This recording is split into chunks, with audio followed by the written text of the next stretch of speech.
get any heavy thundery bursts overnight. Similar for Northern Ireland, the risk of some intense showers is there as we go overnight, and elsewhere across England and Wales you can't rule it out anywhere really of seeing some thundery downpours. But still through the night, Northern England looks at most risk, and then that pushes into eastern Scotland as we go through the early hours of tomorrow morning as well. Then as we go through the night, we are going to see more showery rain affecting parts of Scotland and Northern Ireland. Elsewhere across England and Wales turning largely dry with some clear skies, but again it's quite a warm night for most of us. Temperatures holding up mid to high teens in many places. Through tomorrow it is going to be a bit of a showery day across parts of Scotland, Northern Ireland and western parts of England and Wales, with some showers pushing through at times. Further east, a greater chance of staying dry. Lots of sunshine again across East Anglia, Kent and other parts of the southeast, and with that still some pretty high temperatures, high 20s, possibly low 30s again. Further west it is markedly fresher. A positive outlook through the night will power through to a bright day ahead. Boxed Home Battery Storage, sponsors of weather on GB News. £54,321 in totally tax-free cash could make your year the best yet. How would you react if you got that winning call? Oh my God, I'm going to cry. Oh my God. Thank you.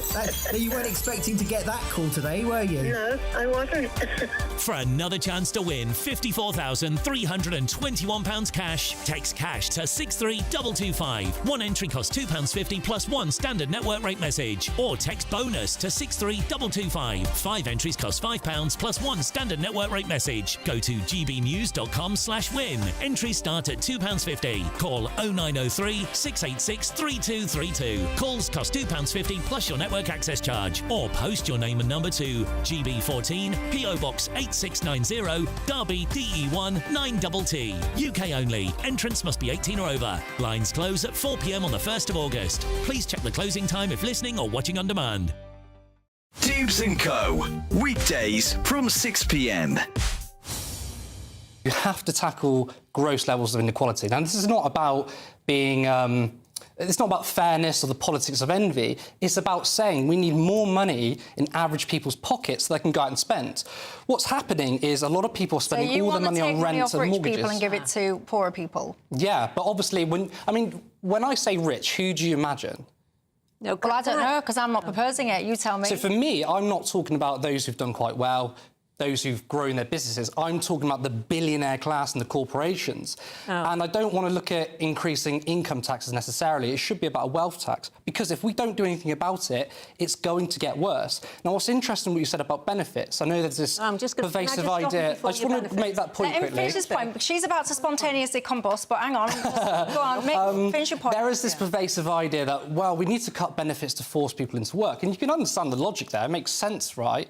What's interesting is in Denmark, they have a higher labour rate of participation, which a fancy phrase of more working-age people are in work than the UK. In 2022, it was like 80%, 2024, 75%. Look at the UK, only 53% of people in work, yet Denmark have a far higher or far generous welfare state. Well, we've had a lot of cheap labour that has come in, that's taken the levels of earnings down at times, and that's left... I disagree with that. Well, just let me finish. And that's left a lot of people who already live here basically lounging on the sofa and thinking, well, my benefits are great, why should I get out of bed? Why should I get out of bed for another 20 quid a week? And we've got to get rid of that mentality, because it's the same people... You're using anecdotes here. You're not looking at the facts. I've told you the facts. Who seem to be contributing to this economy year in and year out, and a lot of them are actually older. GB News, the People's Channel.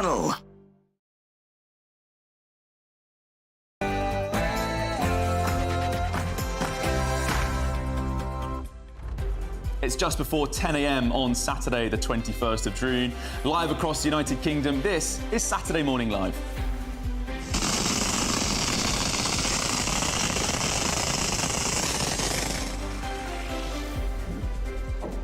And the Home Secretary is planning to ban the Palestine Action group, branding it a terrorist organisation. The move follows a security breach at RAF Brize Norton, where 2 military aircraft were damaged. MPs back legalising assisted dying in a historic vote in Parliament, but it's left deep political fault lines. Dame Esther Ranson's daughter, Rebecca Wilcox, spoke to GB News Breakfast.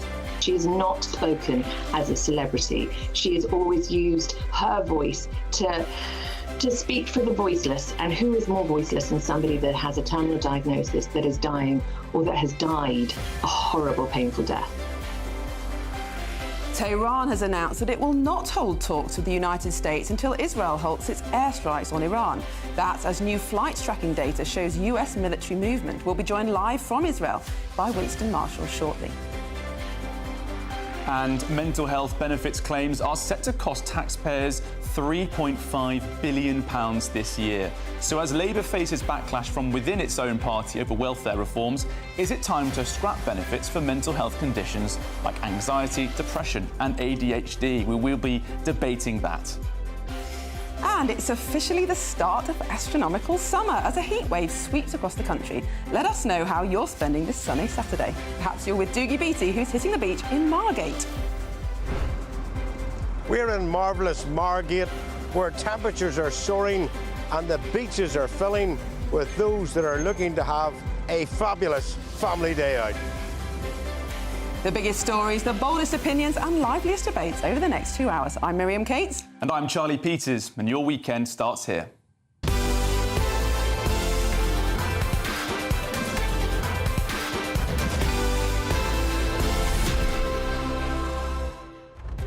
Wow, Miriam, so much going on this morning, and that breaking news of those stealth bombers from the US Air Force moving west now, possibly to Diego Garcia. Could this be the start of that mooted strike on Iran?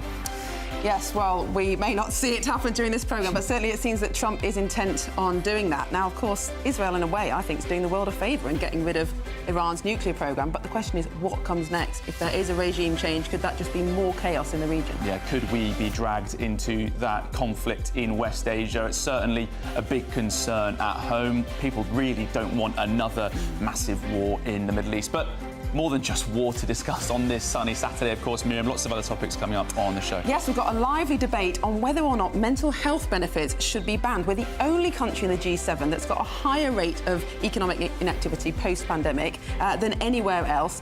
Only one where it's increased. So is it just time to end mental health benefits? We'll be debating that. Very costly, a very striking debate as well. Strong views on all sides. And of course, we want to know what you think. We'd love to hear from you throughout the programme. So please do send your views, post your comments by visiting gbnews.com/your say. But before we get started, let's hear from Bethany Elsey, who has all your news headlines.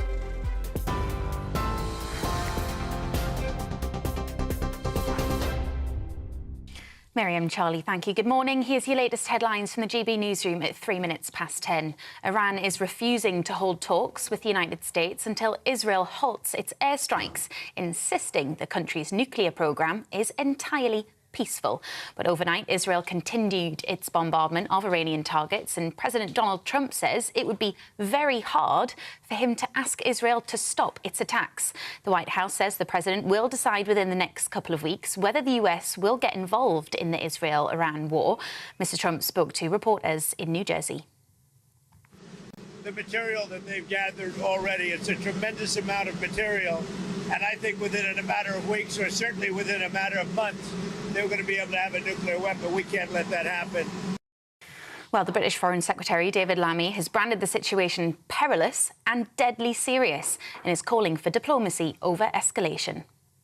We are keen to continue ongoing discussions and negotiations with Iran, and we urge Iran to continue their talks with the United States.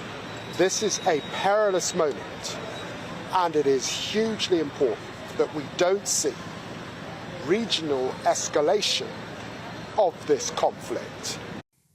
Dame Esther Rantzen is urging peers not to block landmark legislation to enable assisted dying in England and Wales. MPs voted to legalise the issue by a narrow margin of 23 votes, and the bill is now headed to the House of Lords. But opponents have vowed to continue their resistance. The bill would allow terminally ill adults with less than 6 months to live to end their lives with medical help. There are concerns that it's been rushed through without proper safeguards, but Dame Esther Rantzen's daughter, Rebecca Wilcox, told GB News that's not the case. It is a gold star of assisted dying laws. In fact, in the case of it having so many safeguards within it, it's actually incredibly difficult to access it. And it brings in criminal prosecutions of up to life imprisonment for anybody that has been found guilty of coercion. That doesn't exist now. It's a brilliantly safe law that has been talked about for so long. It has not been rushed through. There's no such thing as a perfect law. We all know that. But this is pretty close. All babies born in England will soon have their DNA mapped under new NHS plans, which aims to predict and prevent diseases. The £650 million investment is part of a 10-year health plan to transform the NHS and ease pressure on services. The government is calling the plans a revolution in personalised healthcare, with the Health Secretary, Wes Streeting, saying the move will allow people to leapfrog diseases. Weather warnings remain in place across England and Wales as the hot weather is set to intensify this weekend, bringing temperatures of up to 34 degrees Celsius. The Met Office has issued a yellow weather warning for thunderstorms for parts of northern England, the Midlands and Wales from this afternoon into Sunday morning, with the heat and humidity expected to fuel torrential downpours. An amber alert for hot temperatures will remain in force until Monday. The UK Health Security Agency is warning of significant pressures across health and social care services. And a very happy birthday to our future king. Prince William turns 43 today. The Princess of Wales and their 3 children, George, Charlotte and Louis, have wished him a happy birthday on social media. The photo posted to X shows the Prince of Wales with their dog Ola and her newly arrived puppies. You're up to date. I'll have more for you in half an hour. For the very latest GB News direct to your smartphone, sign up to news alerts by scanning the QR code or go to gbnews.com/alerts.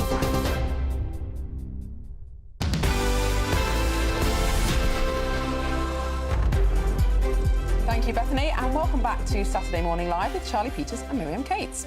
Now, the Home Secretary is preparing to ban Palestine Action, effectively declaring it a terrorist organisation.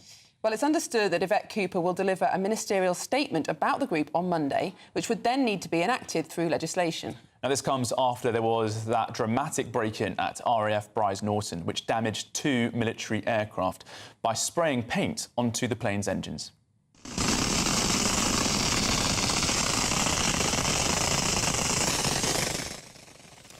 So is this move from the government a step too far, or is it warranted when Britain's national security is put at risk? Well, joining us now is barrister and international lawyer Natasha Hausdorff. Natasha, thank you so much for joining us. Do you welcome this move from the Home Secretary to prescribe Palestine Action? Certainly, it's only unfortunate that it has come so late in the day when one sees Palestine Action with a track record of several years of serious criminal activity against individuals and property, which clearly has met the definition for terrorism under Section 1 of the Act. And there have, of course, been public calls for the proscription of this organisation for some time now. Natasha, it strikes me, as you said, this has been going on for so many years with Palestine Action. Last year, GB News did an investigation into the group, looking at its many actions of sabotage, essentially, on arms manufacturers. We have a clip from when we put out that documentary last year. They do this. Why do Palestine Action keep getting away with this sort of protest and other groups? Well, fundamentally, it works. Elbit Systems has shut down 2 of their factories and their subsidiaries in the Midlands and also in Kent as a consequence, in Greater Manchester, as a consequence of these protests. So it is working, and they're making significant losses as a consequence. Now, Natasha, we've seen them get away with it. We've seen people have to leave the country, their businesses being brought away from our defence sector because of this. This is long overdue, isn't it? And I think it's critical that we just emphasise that this is our defence sector. Elbit Systems, that was just mentioned, has been clear that the manufacturing factories have been engaged in supplying the British Armed Forces. It is unfortunate that it's come so late and only after this direct attack on the RAF Bruce Norton base. Had it been prescribed earlier, that may have been avoided. But this is an organisation which has, I believe, over 100 convictions to its name in terms of its identifying members, and has been engaged in this criminal activity for several years. UK Lawyers for Israel has successfully stopped a great deal of the funding platforms and recruitment mechanisms that this organisation has relied upon over the years because of its criminal actions, targeting property, and of course, more recently, its explicit endorsement of Hamas, referring to those terrorist organisations' members as martyrs and calling for intifada. All of that, I think, is extremely important to bear in mind because while this organisation has presented itself as being anti-Israel, it has attacked the British arms industry and here, RAF base itself. And I think it's an important lesson to take away from this. When organisations present themselves as ostensibly fighting for the Palestinian cause, but they are in fact acting against the UK national security interests and targeting UK assets. Now, Natasha, many people would absolutely agree that any criminal activity should be punished, although it could be argued that RAF Bruce Norton did not seem particularly well defended. But nevertheless, to prescribe them as a terrorist group rather than just cracking down on particular acts of crime, do you not think that's a step too far in a free democracy? Well, I don't, because according to the legislation, their actions do fall within that definition under Section 1, and the Home Secretary is certainly in a position, and has been, I would argue, for a number of years, to be able to lay an order which is, in fact, under secondary legislation, may be approved by both houses. There's also an exception to this in terms of an emergency order that can be laid. But when we consider their aims to influence government policy, to intimidate the public, and their actions that have been to target individuals, it's important to recognise that there were individual employees who were doxxed, who had their homes attacked, as well as these manufacturing organisations, private property, and they had done so in a manner which, frankly, spread that terror throughout many of those communities, encouraging people to break the law. And throughout these criminal processes that we have seen, I mean, frankly, there's been a mockery made of the system throughout many of the lower courts, where arguments have been run seeking to justify criminal damage and make a mockery of the legal processes that are in place. So I think it's certainly long overdue that a prescription of this nature is being considered. I hope it will be followed up in short order. Obviously, we'll have to watch this space and wait for that secondary legislation process to take effect. OK, Natasha Hausdorff, thank you very much. And Miriam, I think you made a I think you made a very clear point when you said, is this quite a severe action from the government? And I think, well, it is, but it comes because they've done nothing for so long to deal with this. I mean, the last government as well, Palestine Action, was conducting this very severe interventions to defence industry sector and to many businesses, and they've been forced into this severe move because they've given them so much time and opportunity for so long. Yeah, and if you read the Palestine Action website, I mean, it's very clear that they are calling for criminal activity and calling for legitimate businesses to be damaged, and the fact that they can so openly call for that for so long. But there is a point about RAF Bruce Norton being completely undefended. I think a 6-foot wooden fence is what counts as security, is that right? Hugely embarrassing. I mean, I was there last month for some filming ahead of VE Day, and the escort that took us onto the base got lost. And so there were just a bunch of journalists driving around Britain's largest air station. There was no observation of us whatsoever. There was no security checks on us or our vehicles or any of our kit. And I remember camera operator Ben Davidge and I going around with GB News thinking, thank God that we are here with GB News and there's no one else nefarious in our group, because that's a huge risk. And lo and behold, next month, someone just waltzes onto the station. Well, I'm sure, as they say, lessons will be learned. Perhaps the fence will be slightly taller next time. I'd like to see someone sacked for this, in fact. Yeah. Well, it probably is that serious. Well, a spokesperson for Palestine Action said, when our government fails to uphold their moral and legal obligations, it is the responsibility of ordinary citizens to take direct action. Well, let's go now to the Middle East, and Tehran has announced that it will not hold talks with the United States until Israel halts its airstrikes on Iran. President Trump has since responded overnight, saying it would be very hard for him to ask Israel to stop bombing Iran. Well, I think it's very hard to make that request right now. If somebody's winning, it's a little bit harder to do than if somebody's losing. But we're ready, willing and able, and we've been speaking to Iran, and we'll see what happens.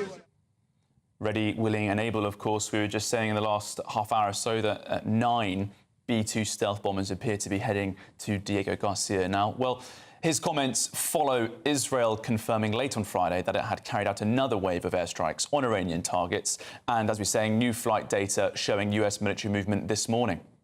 Well, joining us now live from Israel is podcaster and musician Winston Marshall. Winston, thank you so much for joining us. What a week to be in Israel. Can you describe some of your experiences over the last 7 days? Yeah, it's been quite an experience. It's now the 9th day, actually, since Operation Rising Lion was launched by Israel on Iran. I was here visiting coincidentally and was awoken in the 3 a.m. in the morning of Friday the 13th, and with still revelers outside for the Pride celebrations that had just begun that were brought to an abrupt stop. Since then, well, the first couple of nights, heavy bombardment, ballistic missiles, some of which I witnessed myself, including the missile that hit Bat Yam, killing 9. Since then, things have changed, and the big news today, in Israel at least, is that this morning the first drone from Iran successfully penetrated at Beat Shean, which is near the border crossing between Jordan and Israel. It's the first time a drone has not only penetrated, but even managed to get into Israeli space. A lot of the footage you've been seeing from Israel have been ballistic missiles that have come through, and that's been the success. At the beginning, the defense system was working as to the usual rate, 90-95% interception. As the week has gone on here in Israel, a higher percentage of ballistic missiles have been cutting through. Still, our nights are interrupted with alarms and alerts to get down to the shelter. This morning at about 2 a.m., we had a call. It was only 10 ballistic missiles, drastically down from the 200 on the first night, 100 on the second night, and none of those penetrated through. There's also news from what's coming through in Iran, and you just had President Trump saying that Israel were winning. Well, this morning it's been revealed that Saeed Ezadi, the head of the Palestinian division in the IRGC Quds force, who was killed in an Israeli strike at his apartment in the Iranian city of Qom. He was the mastermind behind the Hamas, or the man supposed to be funding and arming Hamas, in charge of the operation on October 7th. So it's another big scalp for the Israelis, I suppose. And but nevertheless, despite this, the mood here in Israel remains tense. As I say, whatever we're up to at any point of the day, there might be interruptions to get down to shelters. And Winston, we're hearing this morning that up to 9 B-2 stealth bombers of the US Air Force moving west, potentially to Diego Garcia, that staging post for strikes on Iran, if they do come.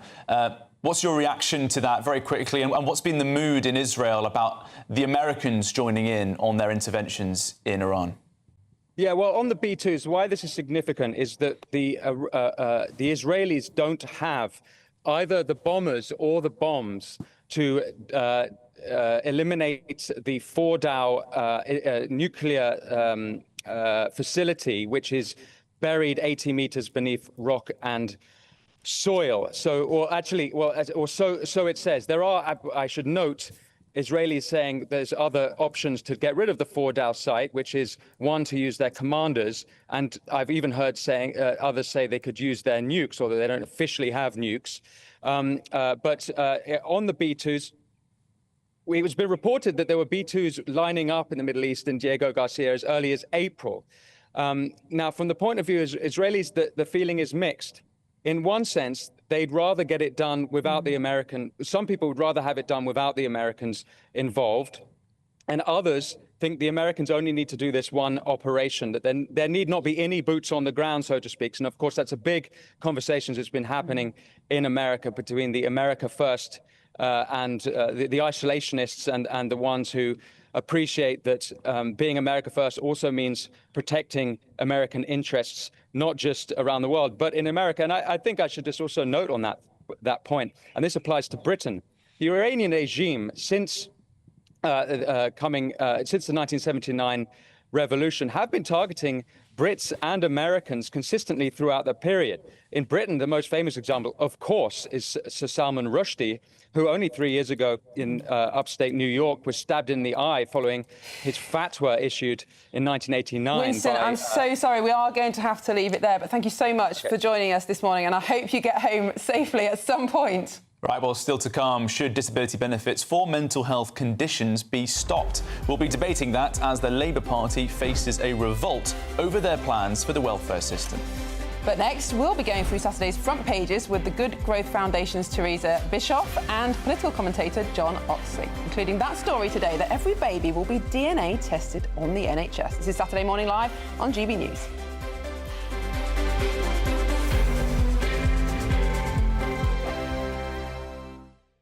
Westminster, the ultimate clique. And you're fighting like rats in a sack. But here on the Camilla Tominey Show, we ask the questions the establishment media is too scared to ask. OK, let me ask you a straight question, because I know you're a straight-talking politician. Whether it's net zero, illegal immigration or law and order, nothing is off-limits. You had the power then. Yeah, as I and say, now you've lost it. That's the Camilla Tominey Show, a politics show that's fearless. But no, let me finish my question if you don't mind, because it is my show. Sundays at 9:30, only on GB News, the People's Channel, Britain's news channel. Good afternoon, Britain. Weekdays from midday. Now imagine this. You spend your entire life dreaming of public service. You work your way up to become the Director of Public Prosecutions. You then become a Member of Parliament, and just next to your constituency is a world-famous museum hosting I'm imagining it, Tom. waxworks of famous figures, and you think, you dream that one day you will be featured in this mausoleum, for want of a better word. You become Prime Minister, and you think, now, Finally, my waxwork will be on display at the world-famous Madame Tussauds. And then they say no. And then you find out that Theresa May has one. Oh. Yes, so Madame Tussauds... There's Theresa May. There she is in her suit. Yeah, she was always one for colourful outfits, Theresa May has a waxwork there, so does Boris Johnson, of course. It's reasonable to expect the Prime Minister would have thought that he would join the likes of David Cameron, Theresa May and Boris Johnson with a waxwork. Winston Churchill. Yeah. Winston Churchill has one. Harold Macmillan apparently was previously displayed. Tony Blair. Of course. Tony Blair, of course. But apparently, so Madame Tussauds can't be sure that he'll still be relevant in 5 years' time. That's the reason. Is that why they've said it? No.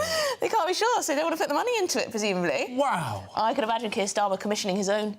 And yet, Lord Salisbury had a waxwork, the Marquis of Salisbury, Harold Macmillan, and David Lloyd George, of course. But the Prime Minister of the United Kingdom of Great Britain and Northern Ireland... Think about this. ...does not have a waxwork because he's not relevant. A spokesperson told the Metro, we have no current plans to make a figure of the British Prime Minister. GB News, the People's Channel. No matter the state it's in, this is our nation. Join me, Jacob Rees-Mogg, for a genuine, honest discussion on where we have been, where we are going, and where we are with the people who set the direction. That's State of the Nation every Monday and Tuesday at 8 o'clock, only on GB News, the People's Channel.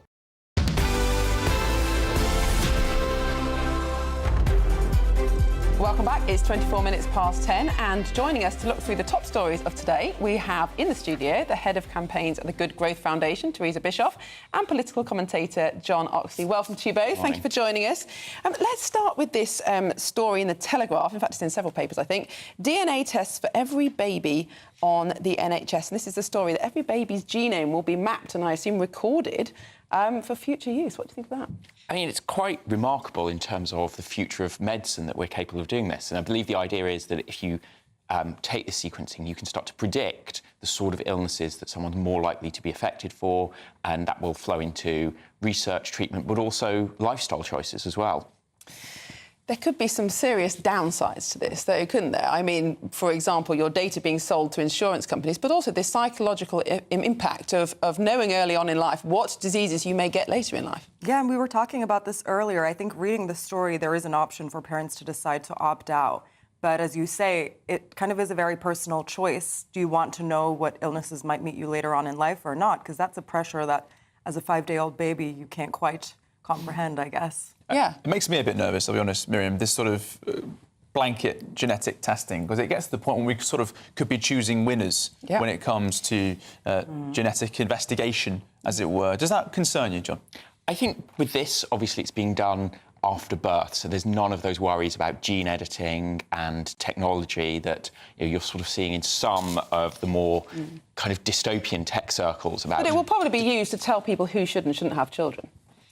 I'm not sure. I think there will be certain diseases where you'll be told already that there is a much higher risk. But we have to remember, these are things that you're looking at will develop through the entire course of someone's life. And if you've been doing this 40 years ago and you've been predicting at 40 you'd be at risk of this, you have no idea of what treatments are available. And I think potentially one of the positives with this is we can look at how things are going to affect people over their life and direct research in the way that arrives earlier. But it always, where people have genetic health concerns, this happens already with people with a family history of breast cancer, that plays into the decisions they make and often allows them to have preemptive measures that avoid the very worst treatments and massively increase their life expectancy. Teresa, I'm reading here that identifying information such as name and date of birth will be stored separately and encrypted, and that accessing this will require strict authorisation.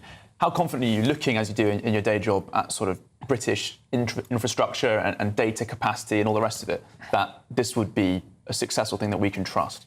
So I think it's absolutely crucial that privacy is at the core of any such sort of policies of any such data storage.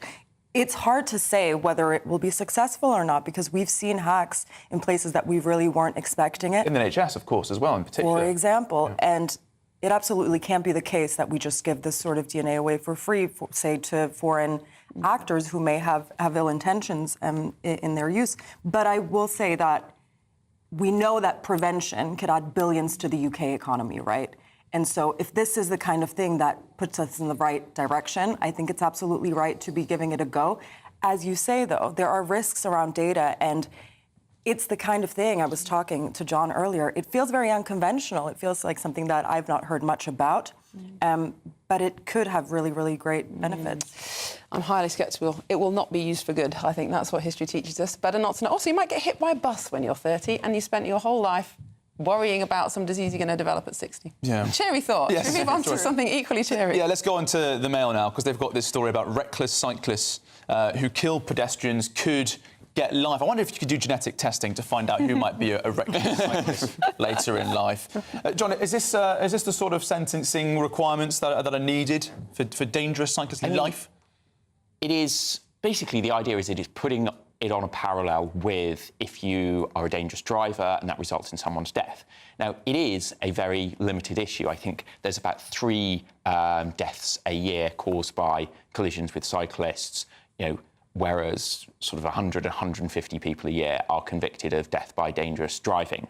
And the other thing is, as we see a lot of the time, even for death by dangerous driving, the idea of a life sentence is very rare because most of the time it's not that extreme. You don't get that level of sentence. Do you think this is more of a problem now that electric bikes have become more popular? I mean, you can easily get up to 25 miles an hour. They weigh 30, 40 kilograms. They're much more dangerous than your classic push bike. They are. So I've recently started using Lime bikes, and just seeing like the pace and also like the aggression of many cyclists on the road has been remarkable. It feels like a lot of these cyclists feel that they are immune to consequences like this. And I think if you kill somebody when you ride a cycle and if you kill somebody when you ride a car, that should be on the same level, because they're not greater than anybody else who's on the roads and puts a danger to people's lives.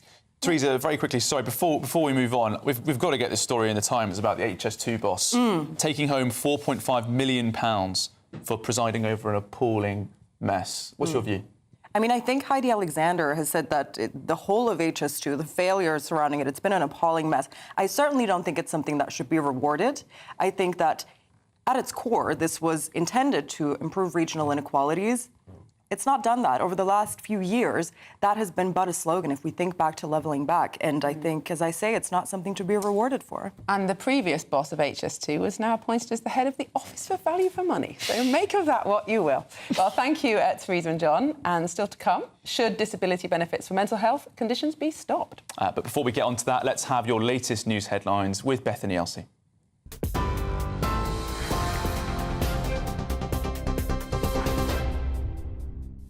Thank you both. Your top stories from the GB newsroom at 10:30. Iran is refusing to hold talks with the United States until Israel halts its airstrikes, insisting the country's nuclear programme is entirely peaceful. But overnight, Israel continued its bombardment of Iranian targets, and President Donald Trump says it would be very hard for him to ask Israel to stop its attacks. The White House says the president will decide within the next 2 weeks whether the US will get involved in the Israel-Iran war. Mr. Trump spoke to reporters in New Jersey. The material that they've gathered already, it's a tremendous amount of material. And I think within a matter of weeks, or certainly within a matter of months, they're going to be able to have a nuclear weapon. We can't let that happen. The Home Secretary is set to ban Palestine Action, ruling it a terrorist organisation. It's after the group vandalised 2 planes at an RAF base in Brize Norton in Oxfordshire. 2 people broke into the base and sprayed red paint into one of the plane's jet engines. Counter-terror police are investigating. Dame Esther Ranson is urging peers not to block landmark legislation to enable assisted dying in England and Wales. MPs voted to legalise the issue by a narrow margin of 23 votes, and the bill is now headed to the House of Lords. But opponents have vowed to continue their resistance. The bill would allow terminally ill adults with less than 6 months to live to end their lives with medical help. Critics are concerned it's been rushed through without proper safeguards, but supporters say it will help reduce what they call unnecessary suffering. All babies born in England will soon have their DNA mapped under new NHS plans, which aims to predict and prevent diseases. The £650 million investment is part of a 10-year health plan to transform the NHS and ease pressure on services. The government is calling the plans a revolution in personalised healthcare, with the Health Secretary Wes Streeting saying the move will allow people to leapfrog diseases. You're up to date. I'll have more for you in half an hour. For the very latest GB News direct to your smartphone, sign up to News Alerts by scanning the QR code or go to gbnews.com/alerts. Thanks, Bethany. And yes, a heat wave is sweeping the United Kingdom. So if you're looking outside and tempted to make the most of that sun, do remember you can take GB News with you on the radio and on digital, because we've got a great debate coming up next, don't we, Miriam? We do. Should mental health disability payments be scrapped? As 270,000 young people are signed off work with mental health problems, we're asking, is it time to end that benefit?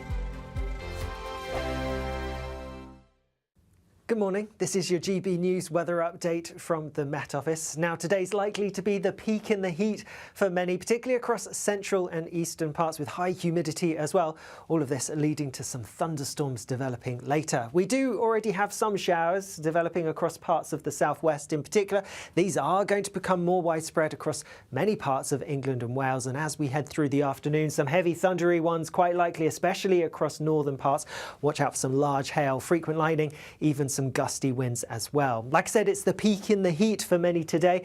In the southeast, we are looking at highs of around 33 or 34 Celsius. Further west, things starting to turn a little bit fresher than they have been of late.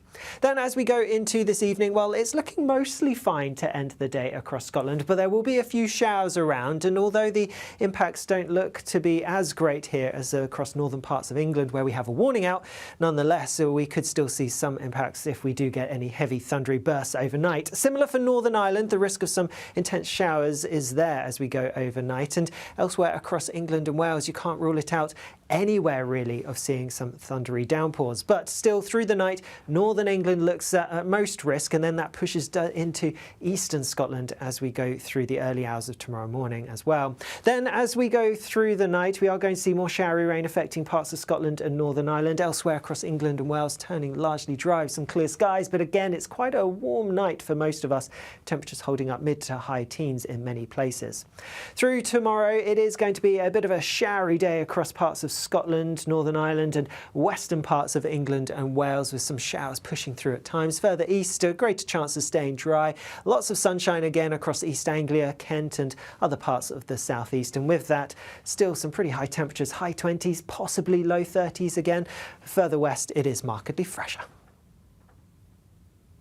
At GB News, we love to hear from you, our viewers and listeners. So drop us a line at gbnews.com/yoursay. There you can talk to each other and also to the presenters live on air. gbnews.com/yoursay, because GB News is your channel, Britain's news channel. What is the state of our economy? What is the state of our National Health Service? What is the state of our schools? What on earth is going on? Understanding Britain means understanding the state we are in. This is State of the Nation with me, Matt Goodwin, Wednesdays, Thursdays and Fridays from 8 p.m. on GB News. Join me, Nana Okwir, for an informative, interactive news programme with a difference. It's fun. No, you didn't say that, Dave. I'm so surprised. I think there's an element of truth to that. Join me from 3 p.m. every weekend, only on GB News, Britain's news channel.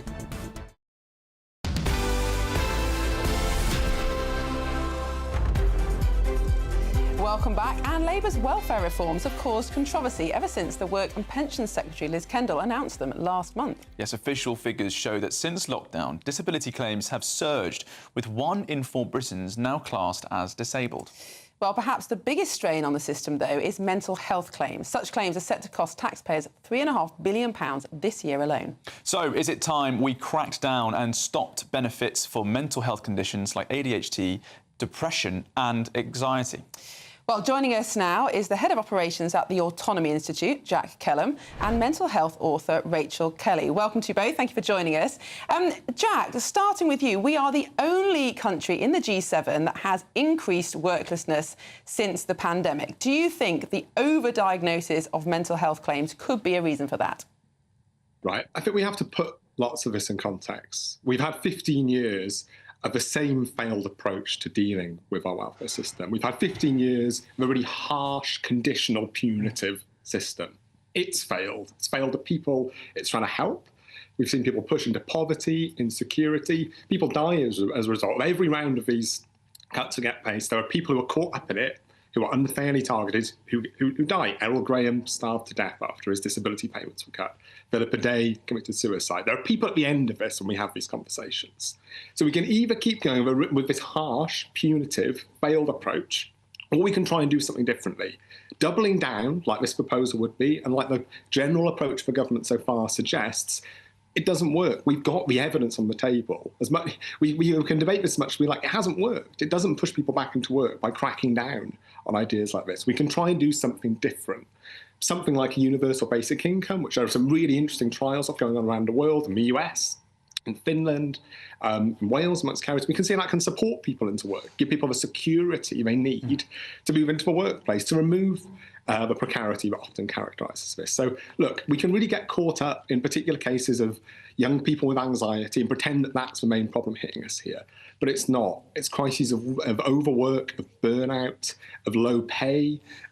Like, we've got to focus on the real issues here that are causing this, rather than getting caught up in culture wars. OK, Jack, well, I think this isn't a culture war, is it, Rachel? Because it's £3.5 billion on mental health claims.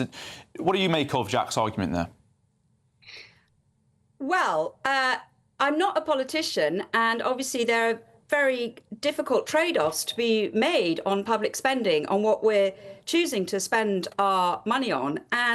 But what I would agree with Jack on is that this is complex, and I think one of the problems we've got is that diagnosis around mental health problems is complex. So unlike physical difficulties, mental health problems are not, we don't have a blood test, we don't have an MRI scan. Mental health problems are self-reported. So this issue of diagnosis and who really has got a problem, and is that a mental condition whereby you definitely should be giving benefits, there is complexity there. I'd say the other area where there's a lot of complexity is what are the good answers to mental health problems? And there's a dangerous area whereby sometimes, because benefits only come with mental health problems, there's an argument that you continue with your mental health problem to get your benefit. I would say, as an ambassador for Rethink and for SANE and working with people with mental health difficulties, that we do need a much broader approach. I like the line of someone called Sir Sam Everington, who's a very inspirational GP. He's running a practice in Bow, and instead of just narrowly focusing on benefits and a kind of medical approach to mental health problems, his line is, it's not what is the matter with you, it is what matters to you. And he is coming up with a much more wide-ranging, holistic approach to helping people with mental health problems, rather than just here's a benefit for you. Now, Jack, what you seem to be saying is that you don't think anyone ever would falsely claim that they had a mental health problem in order to claim benefits from the taxpayer and just not have to work. Yet that's completely at odds with human nature. We know when we make life easy for people, we know when there's an easy way out, many people will take it. And we have this system. In fact, we're the only country in the West that treats mental health in the same way as we do physical disability. And now, since the pandemic, you don't even have to have a face-to-face appointment to claim that you have a mental health disability. Of course, thousands of people are gaming the system, aren't they? Well, but again, it's really important to look at the evidence on this. The evidence is that benefit fraud is very, very, very low. We know that's the case. But how do you know that when it's self-reported? We can't just sit here and pluck things out of the air. We're not doing that. We're not. Before the pandemic, you had to turn up for a face-to-face appointment in order to claim mental health disability benefits. And lots of people dropped out before that appointment because they clearly were hoping to game the system. Now, everybody follows through because you can just read from a script on the phone. That's what's changed. We have an incredibly harsh employment system. Like, we can talk about lots of things the UK welfare system has that's very different from other places. We have an incredibly harsh, difficult, conditional system to claim benefits from, which pays you a very small amount of money. It's not that difficult when 2,000 people manage to sign on to it a day. Like, we have to look at the context of where we are. We have a very harsh system. This is why people are left in poverty. This is why the cuts that are being proposed to personal independence payment are going to hit 700,000 people that are already in poverty. These aren't people sat at home squirreling away lots of money. These are people on the edge of poverty. So the idea that people are choosing this because it's an easy way out just doesn't fit the picture of reality. And it's much better, as the other contributor today picked out, to think much more broadly about how we're supporting people in mental health into work, rather than just thinking about turning a tap on or off or make it harsh or punishing people either way.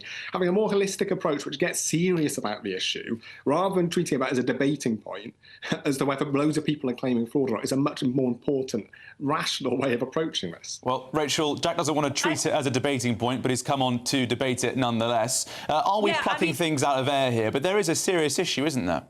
Well, I think, interviews have got to start happening.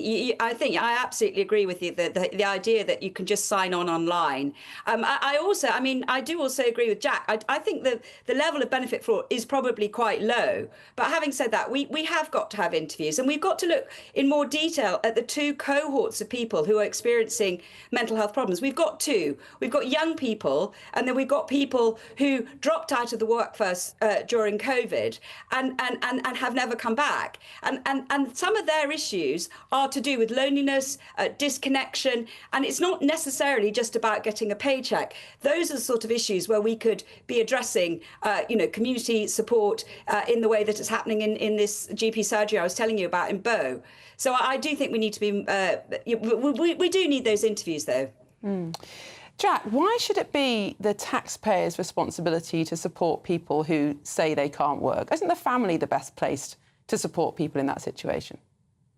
I mean, I didn't expect to come on here to defend the welfare system in general, which is, I mean, quite a big escalation from the initial question of whether we're supporting people with mental health issues. Quite right. The idea that we all pay in through our taxation, which most people at work do, collectively to support people who need it when they can't, when they face difficult social problems, when they face unemployment, when they face ill health. That's just the foundation of the society we live in. It's the understanding of the social contract we have, that we'll support people when they're thrown into difficult circumstances. I mean, can't really believe I'm debating the idea of the welfare system in general when I've come on to talk about particular sorts of disability and mental health benefit. Well, we like to keep people on their feet. Are we going to get rid of it? Are we going to get rid of a welfare system? Is that GBNews' policy? It's not about getting rid of it, is it, Jack? It's about just focusing on the wider context of this, as you started your first answer with, by the way, bringing it out into a wider discussion. So we can set the terms of the debate live, as you have done today. But the fact of the matter is, there are concerns about this system being abused. And when it comes, as my colleague Miriam's just said, about engaging people directly and having family support, we do know that with 1 in 4 people being classed as disabled, perhaps not every single one of those people should be getting payments from the welfare state. Perhaps there is more of a space for family and community to step in and support them. It's not about underwriting or removing the entire welfare system. Some of these people have drastically different relationships with their families. The idea that we can say that all families can support people in an equal capacity is frankly ridiculous. Some of these people have problems because of their families. Let's be serious about this for once. I know it's not the approach that we like to take in these debates very often, but the idea that we have the state can provide basic Jack, support. I think we'll leave it there, mates. Thank you. Head of Operations at the Autonomy Institute, Jack Kellum, and the mental health author, Rachel Kelly. Thanks very much for coming on to discuss that today. Very lively. Well, still to come, we'll be joined by Doogie Beattie, who's hitting the beach in Margate. But first, if you're in search of some holiday sun, you could stay in the UK, or here is the forecast for European destinations. I forecast a perfect holiday in the sun. Weather looking good then? For sure, and no worries about our travel insurance. All Clear Travel Insurance sponsors GBNews Travel Destinations Forecast. The heatwave across parts of Spain, Portugal and France continues this weekend, with some places seeing temperatures peaking in the mid to high 30s or even 40 Celsius, so very hot indeed. Otherwise, and there are a few showery bursts here and there, but actually a lot of dry weather around, high pressure often in control. And if you do get any dry, sunny weather, well, it is going to feel very warm or hot indeed, and more sunshine to come as we go into the beginning of next week. All Clear Travel Insurance sponsors GBNews Travel Destinations Forecast. Good Afternoon Britain isn't just about us. The wonderful thing about this programme is it's about everyone watching. It's an interactive programme. Well, there absolutely is something to see here, and we're going to be talking about it more. Whether it's breaking royal news, please bring us up to date. Or indeed a particularly punchy speech in the House of Commons. Very, very curious. We bring it to you live, and then we bring you live reaction as well. That's Good Afternoon Britain, weekdays from midday. Only on GB News, the People's Channel, Britain's news channel. In the GB Newsroom, we bring you the news as it happens. With our team of dedicated journalists across the UK, we're ready to keep you up to date with what's happening every half an hour, every single day. Bulletins here on GB News, the People's Channel, Britain's news channel. Mornings don't have to be tiresome, especially if you have the right company. Wake up to news as it happens, opinion and debate, and of course, a little bit of entertainment too. Because when the kettle's on, we're on. That's Breakfast on GB News, a show worth waking up for. Every morning from 6 a.m. Only on the People's Channel, Britain's news channel. We'll spread the news, you spread the word. Join me, Nana Akwe, for an informative, interactive news programme with a difference. It's fun. No, he didn't say that, though. I'm so surprised. I think there's an element of truth to that. Join me from 3 p.m. every weekend, only on GB News, Britain's news channel. From the school run to the home run, watch a new show for all of Britain. He can say whatever he wants. A straight talking show where all voices are heard. And, you know, when are we going to stop talking about smashing the gangs and actually do it? With the stories that matter from every part of our country. There's a bit of a crash landing there for your Chancellor. Bold, fearless and standing up for you. That's me, Martin Daubney, 3 p.m. till 6 p.m, weekdays, here only on GB News. The People's Channel, Britain's news channel. At GB News, we love to hear from you, our viewers and listeners. So drop us a line at gbnews.com/your say. There you can talk to each other and also to the presenters live on air. gbnews.com/your say, because GB News is your channel, Britain's news channel. Hi, I'm Michelle Dewberry, and my show is your opportunity to cut through all the noise and dive in headfirst to some robust debates. Ideas clash. Situation, isn't it? Because the failure is... You're deliberately avoiding my point. Nothing's held back. And if you think this is the end of it, wait for more. And we do not shy away from the difficult stuff. Sometimes I want to shake people and say, if only you understood. So join me on Jubes and Co weeknights at 6 p.m, only on GB News, Britain's news channel.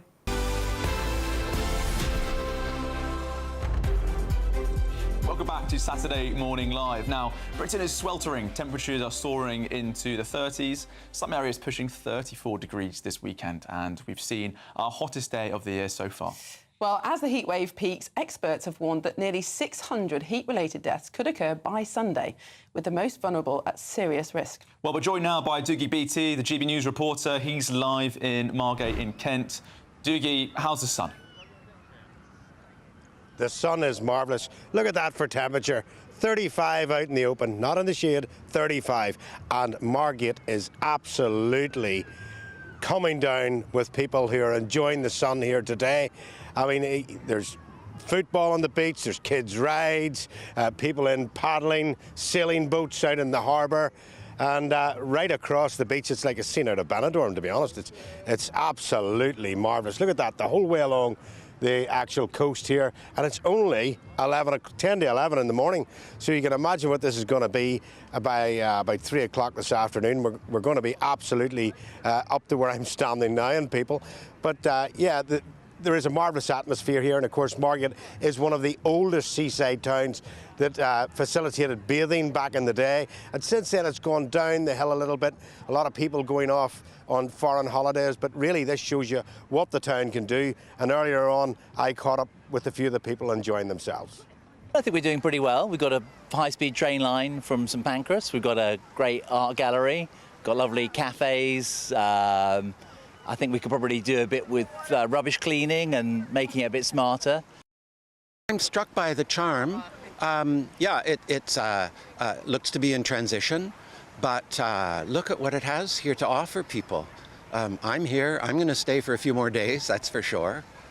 I think it's really nice. It's good for families because it's got a lot of beaches and it's got some nice restaurants and there's obviously the arcades as well. So, yeah, it's quite nice. Nice beach. Because I like the beer. It's very cold and nice. Sunshine. You like the beer? Yeah, of course I like the beer, yeah. Yeah, all the time. You like the beer too? I saw your face. You look like me. You drink too much last night, yeah? Me too.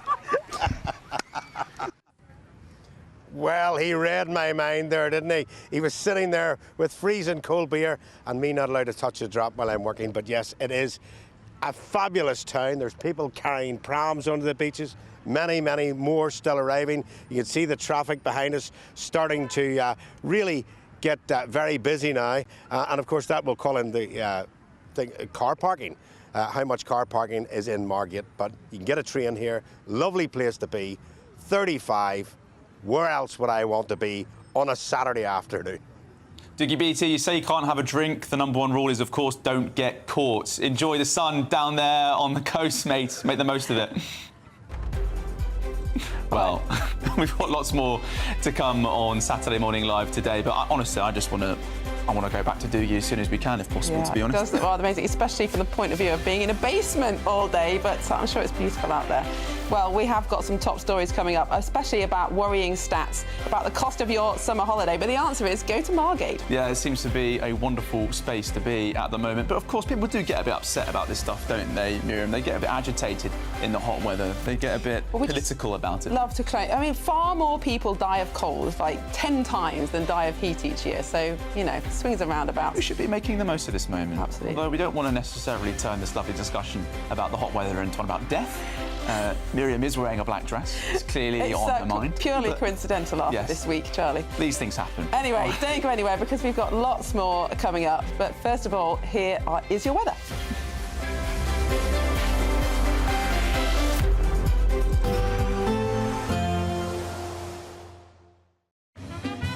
A positive outlook through the night will power through to a bright day ahead. Boxed Home Battery Storage, sponsors of weather on GB News. Hello there, this is your GB News weather update provided by the Met Office.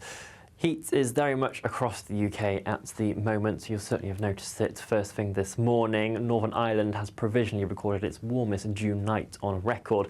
Although the heat is in play, we also have low pressure moving in from the west, and those weather fronts you just saw are providing the chance of a few sharp showers over the course of today. There could be a rumble of thunder in there as well at times, but still some hazy sunshine where we see sunny spells trying to break their way through in between those showers. And in that sunshine, it is certainly going to be feeling hot, particularly across eastern areas of England. We could be seeing temperatures at least 30, 32 degrees Celsius, perhaps locally higher if we see enough sunshine into the afternoon. Whilst Northern Ireland and Scotland saw their warmest day of the year so far yesterday, it's that little bit less warm, a little bit fresher today, but still mid-20s quite widely in these regions. It's really, though, into this evening where we have the greatest chance of seeing some more severe thunderstorms developing, particularly across parts of northern England, spreading into southern Scotland. They could provide large hail, frequent lightning and some very strong gusty winds, so there is a thunderstorm warning in force for this during the overnight period. We see another band of showers pushing their way across Northern Ireland and into Scotland during the second half of the night. Again, those could be on the sharp side, but here it'll be less muggy come tonight, around 14, 15 degrees Celsius, but still around the high teens, locally 20 degrees Celsius across parts of the southeast first thing tomorrow morning. It's here in the southeast where we'll see the best sunshine throughout the day tomorrow. We'll see a rash of showers pushing in from the west, but with that shift to a westerly wind, it's going to be feeling fresher in amongst all of those showers. Temperatures dropping down towards the mid to high teens here, but still around the high 20s across the southeast, so still very warm here. As we head into next week, it's looking more changeable. Showers, longer spells of rain, but fresher for all of us. Enjoy your day. Bye-bye. Expect a warm front, moving from the kitchen right through to the rest of the house. Boxed Boilers, sponsors of weather on GB News. We're kick-starting summer with your chance to win our biggest cash prize to date, as there's an incredible £54,321 in tax-free cash to be won. What would you spend it on? A brand new car, the holiday of a lifetime, or just sit back, relax and remove some of those day-to-day financial stresses? For another chance to win, text cash to 63225. One entry costs £2.50 plus one standard network rate message, or text bonus to 63225. 5 entries cost £5 plus one standard network rate message. Go to gbnews.com/win. Entries start at £2.50. Call 0903 686 3232. Calls cost £2.50 plus your network access charge. Or post your name and number to GB14 PO Box 8690 Derby DE1 9TT. UK only. Entrance must be 18 or over. Lines close at 4 p.m. on the 1st of August. Please check the closing time if listening or watching on demand. Good luck. Welcome back to Britain's Newsroom with Andrew and Beth. Hello everyone, Patrick Christie is here. I'm Michelle Duke, Britain's News Channel. Access the stories that matter to you. Take the GB News family with you on any device. And as long as you have an internet connection, tune in to GB News anywhere on the planet or beyond. GB News, the People's Channel, Britain's News Channel. Good Afternoon Britain isn't just about us. The wonderful thing about this programme is it's about everyone watching. It's an interactive programme. Well, there absolutely is something to see here, and we're going to be talking about it more. Whether it's breaking royal news, please bring us up to date. Or indeed a particularly punchy speech in the House of Commons. Very, very curious. We bring it to you live, and then we bring you live reaction as well. That's Good Afternoon Britain, weekdays from midday. Only on GB News, the People's Channel, Britain's news channel. Mornings don't have to be tiresome, especially if you have the right company. Wake up to news as it happens, opinion and debate, and of course, a little bit of entertainment too. Because when the kettle's on, we're on. That's Breakfast on GB News, a show worth waking up for. Every morning from 6 a.m. Only on the People's Channel, Britain's news channel. We'll spread the news, you spread the word. From the school run to the home run, watch a new show for all of Britain. He can say whatever he wants. A straight-talking show where all voices are heard. And, you know, when are we going to stop talking about smashing the gangs and actually do it? With the stories that matter from every part of our country. There's a bit of a crash landing there for your Chancellor. Bold, fearless and standing up for you. That's me, Martin Dordme, 3 p.m. till 6 p.m, weekdays, here only on GB News. The People's Channel, Britain's news channel.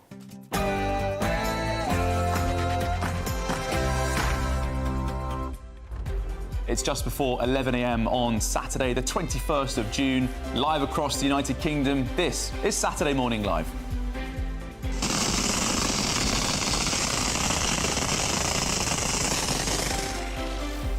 Well, the Home Secretary is planning to ban the Palestine Action group, branding it a terrorist organisation. This move follows a security breach at RAF Bryce Norton, where 2 military aircraft were damaged by activists. And MPs have voted to legalise assisted dying in a historic vote in Parliament. But it's left deep political fault lines. Dame Esther Ranson's daughter, Rebecca Wilcox, spoke to GB News Breakfast. She has not spoken as a celebrity. She has always used her voice to speak for the voiceless. And who is more voiceless than somebody that has a terminal diagnosis, that is dying, or that has died a horrible, painful death?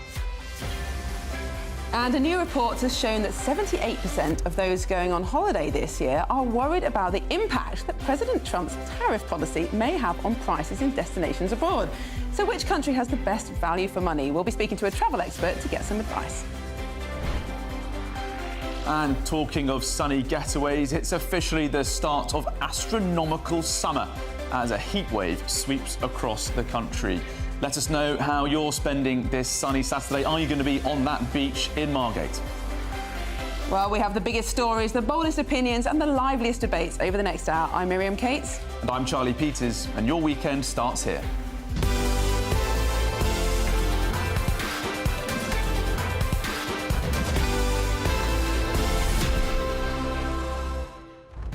Now, Charlie, this time last week we were presenting Trooping the Colour, but since then you've had an extraordinarily busy week. Yeah, it's been non-stop since we first heard those rumours that the government could be launching a national inquiry into the grooming gang scandal. That was announced then last Saturday at 6 p.m, and as you say, Miriam, it has been non-stop. It's been an extraordinary week hearing from thousands of survivors and campaigners and their families right across the country, because really, Miriam, it's a feeling of vindication for them, campaigning for this for decades now.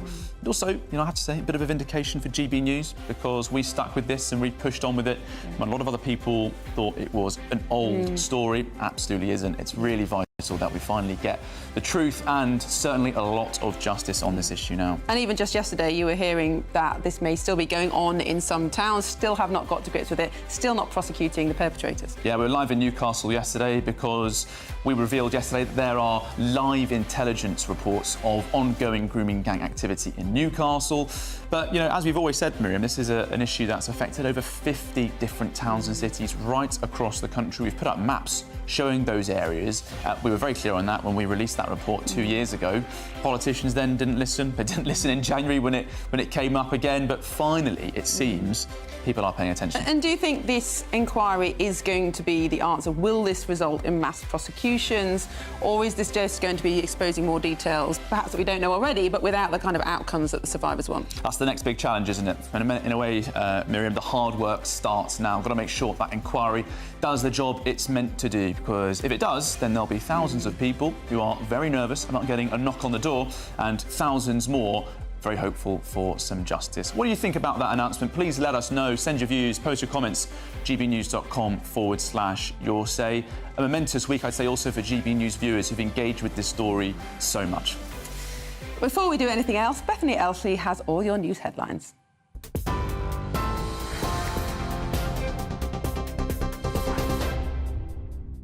Miriam and Charlie, thank you. Good morning. Here's your top stories from the GB newsroom at 3 minutes past 11.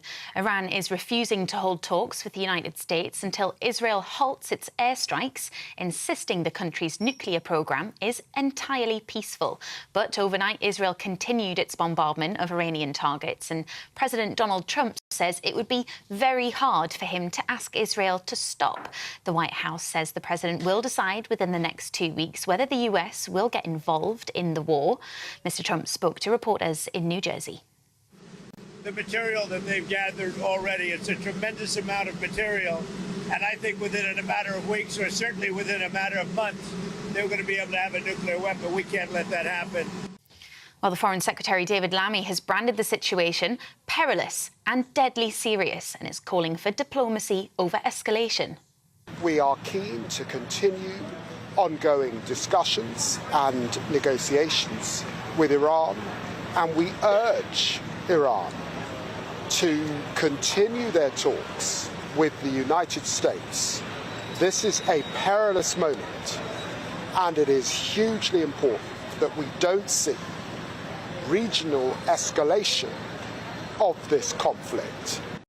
Dame Esther Ranson is urging peers not to block landmark legislation to enable assisted dying in England and Wales. MPs voted to legalise the issue by a narrow margin of 23 votes, and the bill is now headed to the House of Lords. But opponents have vowed to continue their resistance. The bill would allow terminally ill adults with less than 6 months to live to end their lives with medical help. And apologies if you're watching us on TV. I can see that we are showing you the wrong pictures there, but of course we'll change that the next time I read that story for you. Now, the Home Secretary is set to ban Palestine Action, ruling it a terrorist organisation. It's after the group vandalised 2 planes at an RAF base in Brize Norton in Oxfordshire. I believe those were the pictures we were showing you. 2 people broke into the base and sprayed red paint into its jet engine. Counter-terror police are investigating. Now, all babies born in England will soon have their DNA mapped under new NHS plans, which aims to predict and prevent diseases. The £650 million investment is part of a 10-year health plan to transform the NHS and ease pressure on services. The government is calling the plans a revolution in personalised healthcare, with the Health Secretary Wes Streeting saying the move will allow people to leapfrog diseases. Now, brought back to the surface after 10 months lost at sea, salvage crews have successfully raised Mike Lynch's super yacht after it sunk off the coast of Sicily, claiming the lives of British tech entrepreneur, his teenage daughter and 5 others. A report released last month revealed the yacht was likely overturned by powerful winds during a sudden storm last August. One of Europe's most powerful maritime cranes was used to lift the 56-metre-long boat from the seabed and revealed significant damage. Weather warnings remain in place across England and Wales as the hot weather is set to intensify over the weekend, bringing temperatures of up to 34 degrees Celsius. The Met Office has issued a yellow weather warning for thunderstorms for parts of northern England, the Midlands and Wales from this afternoon into Sunday morning, with the heat and humidity expected to fuel torrential downpours. An amber alert for hot temperatures will remain in force until Monday. The UK Health Security Agency is warning of significant pressures across health and social care services. And a very happy birthday to our future king. Prince William turns 43 today. The Princess of Wales and their 3 children, George, Charlotte and Louis, have wished him a happy birthday on social media. The photo posted to X shows the Prince of Wales with their dog Ola and her newly arrived puppies. You're up to date. I'll have more for you in half an hour. For the very latest GB News direct to your smartphone, sign up to news alerts by scanning the QR code or go to gbnews.com/alerts.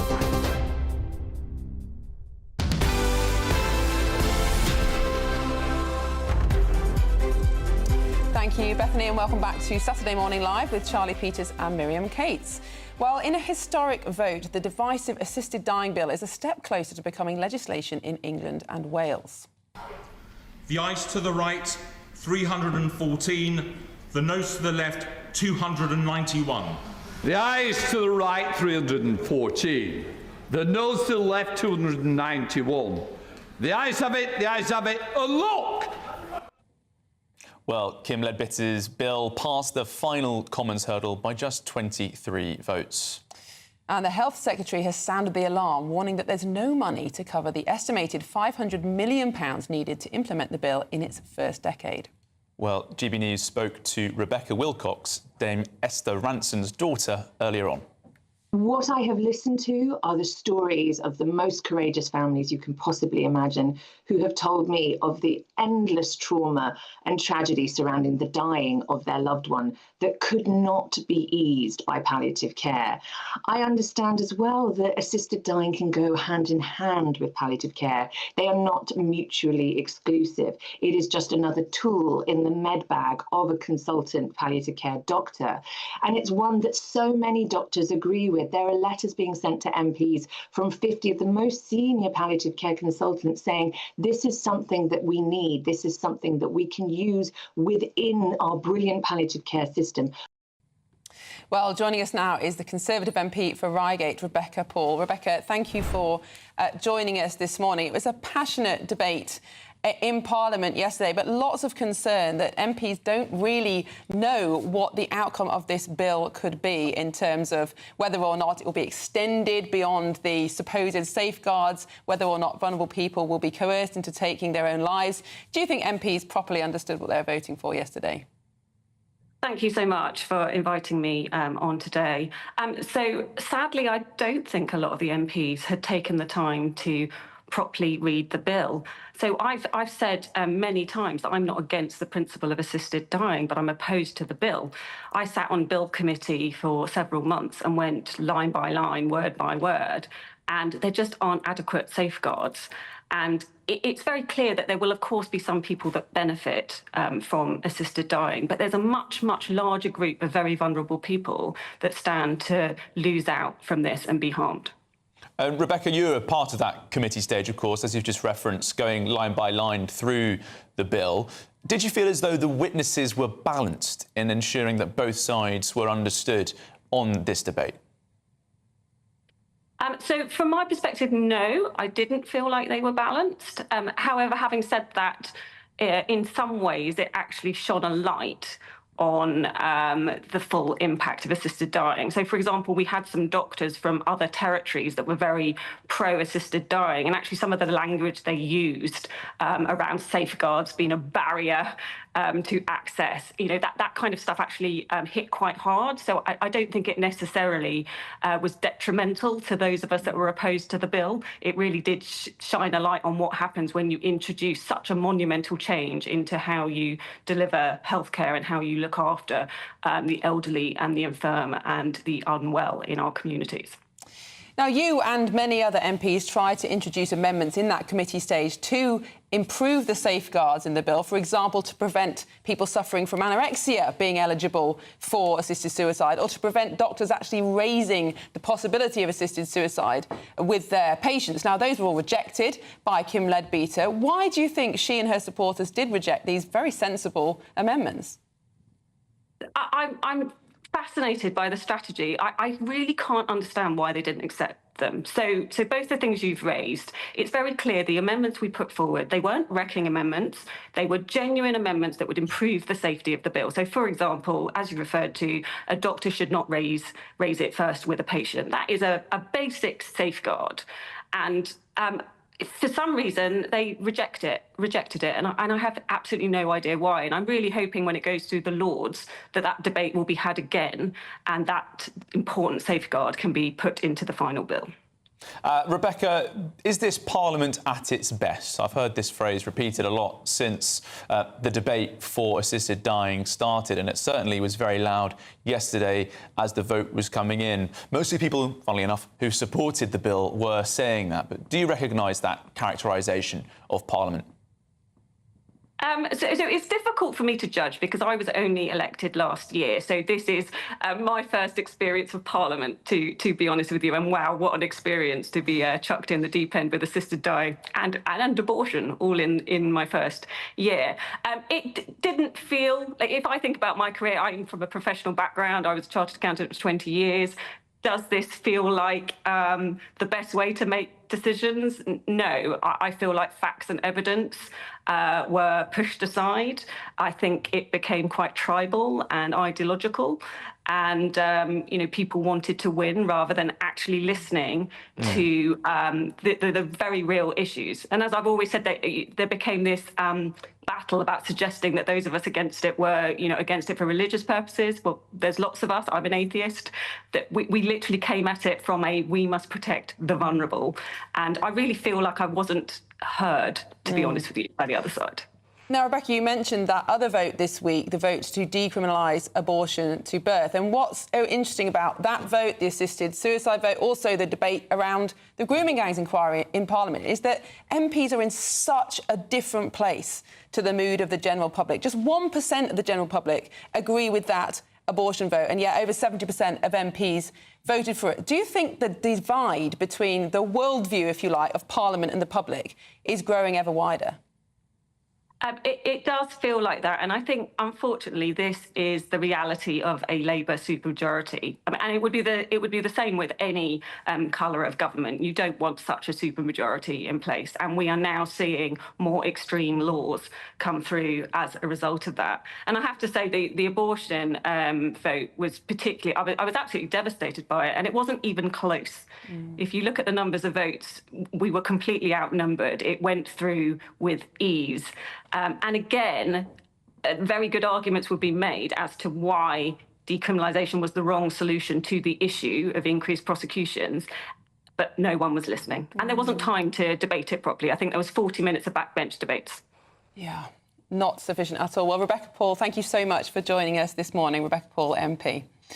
Well, moving on, once a year, Scotland celebrates all the very best of rural and farming life at the Royal Highland Show in Edinburgh. Well, despite the grey cloud of political uncertainty around trade deals looming in the distance, the show remains a celebration, with attendees making the most of this year's blue skies and sunshine. Well, our reporter Tony Maguire has been out and about meeting some of the stars of the show. The Royal Highland Show is the gold standard of events celebrating rural life in Scotland. While thousands of visitors take in the food, machinery and events, thousands more animals compete for the prestige of brightly coloured rosettes. The Shetland ponies stand head and shoulders above the rest. Every shape, size and colour of sheep enjoys the gentle caress of visitors, and the cattle are performing as well in the show ring as they do on a buttered roll. Jack Cuthbert's Ardagh Hebridean sheep have won their category for the last 2 years. His fingers are crossed to make it 3 in a row. It's hard enough to win the first time. Second time, you're really pushing the boat out, and third time, fingers crossed. I think everybody likes to win. Sometimes you don't, and sometimes you just have a dram with your friends, and that's just as good. The Royal Highland Show is now more than 200 years old, and every year attracts tens of thousands of visitors to Edinburgh. Among the 4,000 animals competing for best in show ribbons are the fan favourite Highland cows and their extravagant beauty routines before going in front of the judges.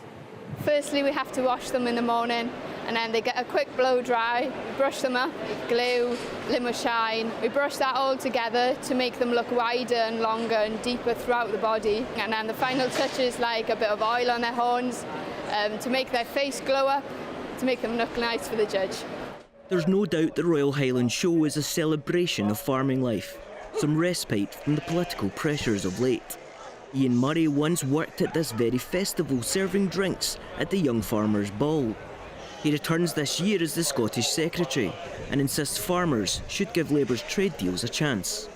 Paperwork, administration and bureaucracy was just meaning that a lot of exporters, particularly from Scottish farms, were not exporting anymore. We've swept all that away. The deal will be in place soon and that will give them the opportunity to open up to all those markets. We need to be taking on those concerns, listening to them, reassuring people, but also saying how can we, through Brand Scotland, help you exploit those new opportunities. Scottish farmers are yet to be convinced on the deal on imported meat, warning the government about closing the stable door after the horses bolted. But few are letting politics get in the way of enjoying an unusually sun-soaked Highland show. Even on the farm, some things can wait till Monday. Tony Maguire, GB News, Edinburgh. Thank you, Tony. Well, still to come, a new report has revealed just how worried families are about the cost of their summer holidays. We'll be joined by a travel expert to hear where you can get the best value for money. But next, we'll be going through Saturday's front pages with the Good Growth Foundation's Teresa Bischoff and political commentator John Oxley, including Labour calling for Sadiq Khan to have to raise tube fares. Well, this is Saturday Morning Live on GB News, Britain's news channel.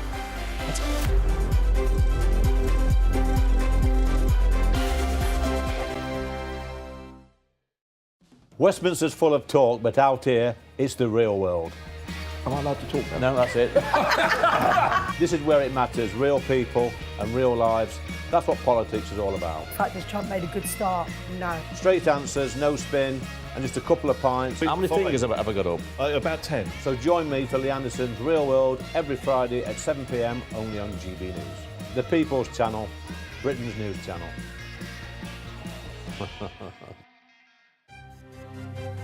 GB News Breakfast, every day from 6 a.m. Vegetarians have a greater desire to wield power more than their meat-eating counterparts. I mean, you like a sausage, don't you, Biggins? I like a sausage, but I have gone off meat per se, funnily enough, as I'm getting older. I think there are, you know, it takes a lot of eating a piece of meat, if you pardon the expression. And the older you get, the more you find that it takes a lot of eating. Yeah, exactly. Yeah.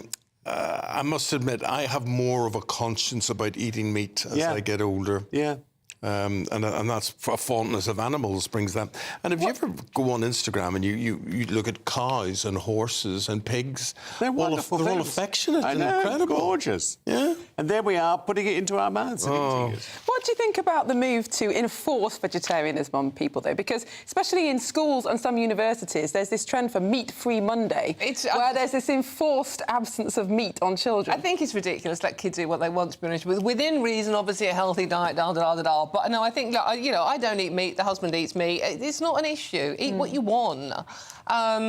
But I think the fact that they're trying to force this into schools, look, let kids experiment, give them a vegetarian option. Yes, let them and all see schools do that. Just options. It has just become political, and also there's a lot of misinformation out there. So I know children are often told that eating meat is terrible for the environment, but importing avocados thousands of miles is also terrible for the environment. But also, I mean, a lot of vegetarian meals, are certainly processed vegetarian meals, have got a load of salt and fat and sugar in them, so they're actually worse for you than eating a lean piece of meat. I think the tide is turning now, because the new trend amongst young people, particularly young men, is protein. Chicken, breasts, tuna. That's the new trend, to get as much protein in them as possible. It's very difficult to do when you're vegetarian. GB News, the People's Channel. At GB News, we are proud to stand for you, for the Britain you love, for the communities you live in.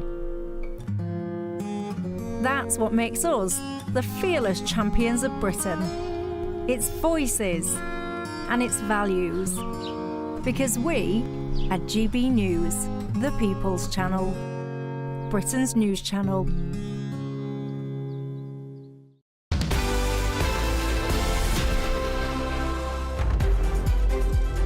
back to Saturday Morning Live. Now, before we get stuck into the papers, it's time to get you some cash because it's the Great British Giveaway and your chance to win £54,321. It's our biggest prize to date. All of that tax-free cash could be yours, and we're going to hear from Hayley Sparks, who's got all the details. This is your chance to enjoy luxury this summer. It's our biggest cash prize to date, an incredible £54,321 in tax-free cash has to be won. What would you do with that? With all of that cash, you could just chill out, treat yourself and indulge in the finer things in life, somewhere like here, Downhall Hotel and Spa. You really could win the cash giveaway of the summer. Go on, treat yourself.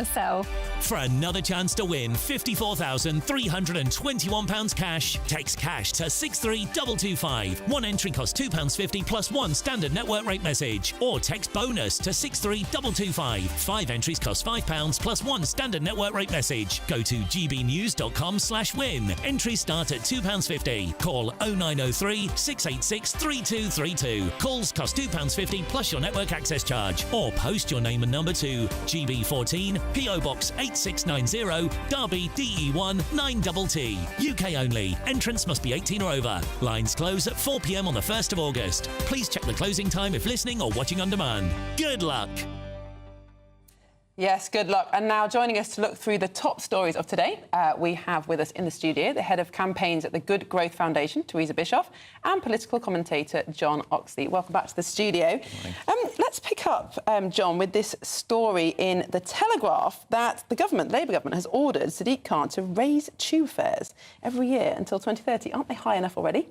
Well, for customers, they are, but in terms of funding the network, they're really not. And what we've seen over the first few years of Sadiq Khan's time in charge was he froze fares, which meant the money didn't flow into investment. And now the government are getting tough and telling him to go back on it. Teresa, is it the right move to make this order? So I think it's clear that they need the money. They're also getting investment from the government at the same time. But what will really matter to voters is, can they feel a big difference? They will in their pockets, but will transport be efficient? Will transport actually cater to their needs? And also something that, you know, you've been talking about, fare dodgers. Is that going to be tackled in a way that means we don't lose lots and lots of money to people who simply don't pay their fares? Well, it's about 130 million a year, the cost of fare dodging. We're looking at billions and a deficit here for TfL already. Yeah. And there was an FOI last year which found that actually they spent more money trying to clamp down on fare dodgers and they got back in penalties from it. But they need to do it to put people off from going that way in the first place. 1 in 20 people on the tube hasn't paid their fare. Yeah, it's not fair, actually. And also, it's people that genuinely go to work every day and that pay, they are going to feel, you know, totally messed around when there's people out there that don't have to, especially now when fares are going up. But I understand that TfL needs the money. They just have to show that they're going to make good use of it, because we know that transport is one of the main markers of growth for people. But John, do you think we're a bit too down on London's transport network? I mean, it is quite extraordinary. I come from the north. I've now moved to East Anglia, and transport in the regions is dire. But in London, you can go anywhere quickly. The tube's not cheap, but it's not ridiculously expensive. Do you think we should actually celebrate a bit more the kind of efficiency that we do have in London? Yes, I mean, we do have a world-class service there, you know, new lines like the Elizabeth line. But I think, you know, we should also think about how do we keep improving it. And also, going back to your other point, part of this row is, should money be coming from elsewhere in the country to shore up money that TfL can't cover? Or should we be spending that money elsewhere where they don't have the same scale and they don't have the same ability to raise money? I think this is such a key point, Teresa, because there'll be people watching and listening to this right around the country thinking, well, why does TfL deserve a few more billion when you've just heard from Miriam there about the services in East Anglia? They can't get a bus to their village, you know, once a fortnight maybe if they're lucky. Yeah. There will be lots of frustration. So we go by horse, Charlie. You go by horse? Of course you do. No, and I think that's right. I think when we look to the regions in England, like, there just isn't that connectivity. That's also so important for growth. Yeah. And so it goes back to this thing that we were talking about with HS2, like leveling up, actually improving regional inequality can't just be a slogan. Yeah. Well, let's move on to an amusing story. DIY dimwits in the mail. A survey found that 4 in 10 people under the age of 40 don't own a toolbox. I find this quite surprising. I thought we were in an age where people did do things for themselves because it's just so expensive to hire a plumber or an electrician. Yes, absolutely. I mean, I think the same, and particularly, you know, the more people are renting, the more odd jobs you tend to have to do as you move through. But clearly, it's the minority who are tackling them themselves. Yeah, Teresa, how many pay-per-view commentators does it take to change a light bulb?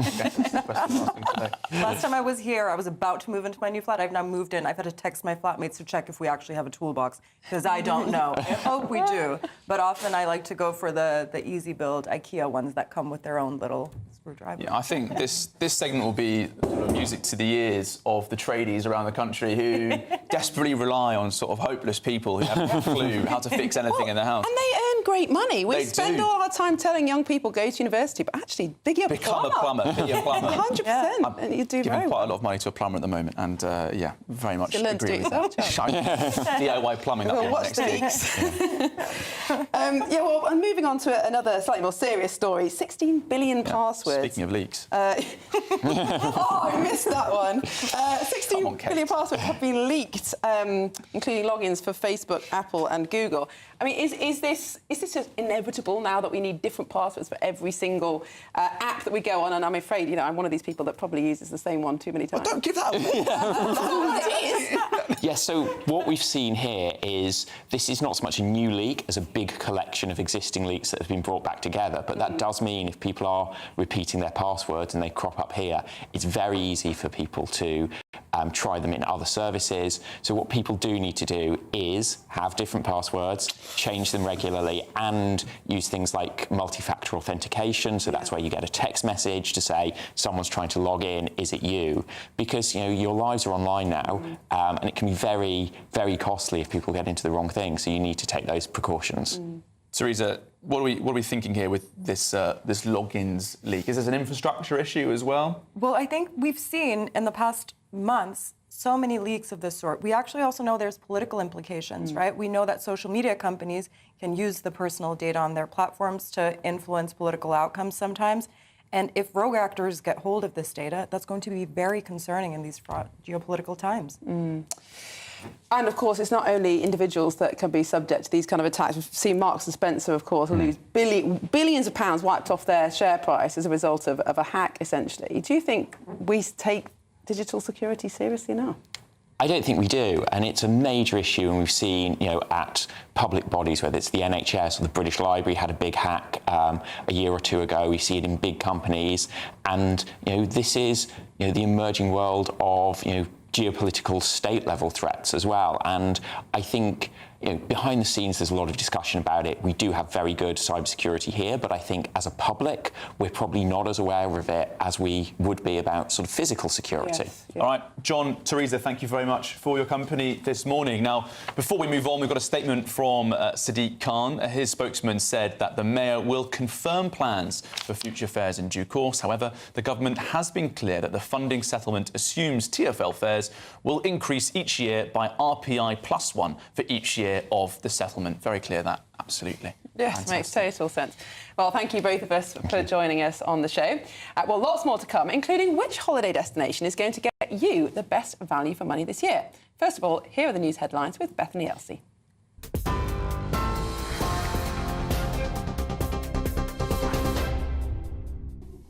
Thank you. Good morning. Here's your top stories from the GB newsroom at 11:30. Iran is refusing to hold talks with the US until Israel halts its airstrikes, insisting the country's nuclear programme is entirely peaceful.